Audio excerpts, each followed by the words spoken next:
السلام عليكم asxaabteyda qaaliga ah waa idin salaamay waa walaashini boqorada barakeysan isku soo laabasho wanaagsan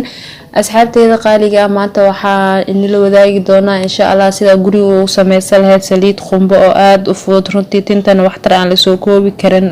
u leh gogo'a iyo daadashada waxaas dhan uu fiican tintan xoogaa bixinaysa marka asxaabteyda qaaliga waxaa rajeynayaa inaad ka faa'iideysan doontaan insha Allah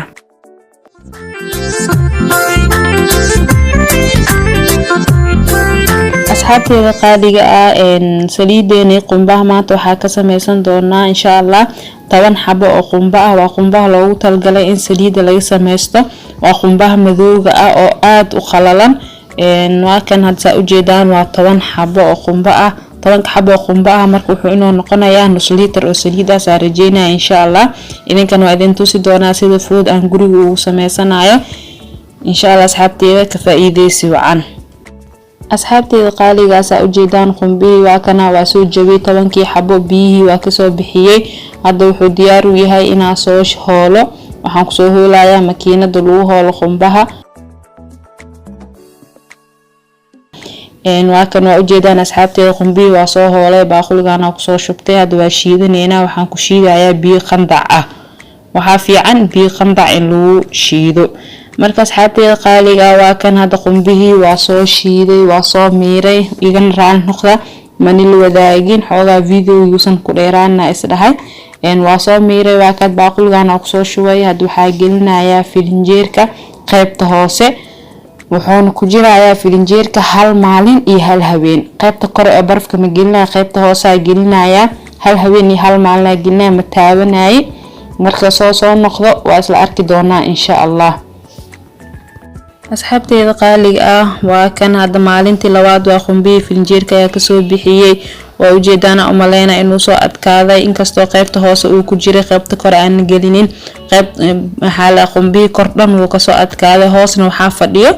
biyihii oo ku shiiday biyihii qandac ahaa aan daad qumbaha ku soo shiiday ayaa hoos fadhiyo waa kan hadda qaybtii kore ayaa ka soo qaaday waa u jeedana u maleena asxaabteyda biyaha soo baaquli uu haray qaybta qumbaha ahaydna digsiga ayaa ku soo shubtay marka hadda waxa saaraneynaa dabka waa isla arki doonaa sidoo ku soo baxo asxaabteyda insha Allah ka faa'iideysi wacan asxaabteyda qaaliga ah waa kan hadda qumbihi digsiga qaybta kor ku soo shubay dabka soo saaray waa qaseena qumbaha maanta dhan ina qastido fiican yahay intuu saliida ka dhalaayo maanta dhan ina qastid qaando ku qastid ayaa loo baahan yahay waa kan hadda waa qasay xoogaa dabka saarnaaday waa u jeedana u maleena wuu soo dhalaalay hadda waa kan wixii adkaa dhan way dhalaaleen biyo noqdeen maanta dhan sidaas qaandada uu wadayaa xoogaa mar waa ka joojinaa laakiin inta badan waa qasaaya qaandada ku qasaaya mar walba waa arkaysa isbedelka uu ku imaanayo qumbaha uu isbedelayaa marba marka sii dambeeso uu isbedelayaa saliidu dhalayaa marka waa saliid aad u fiican runtii anaga soo tijaabinay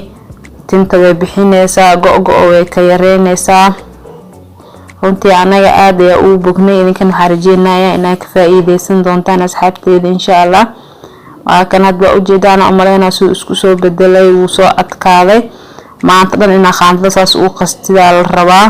waa ka uu soo adkaaday soo boodbooda waa dareemi kartaa u maleena oo adeeg u soo noqday saliidii ayaa soo dhalinayso waa kan asxaabteyda u jeedana u maleena saa u qasay saliidii soo dhalatay xoogaa saliidaha soo baxday laakiin sheekada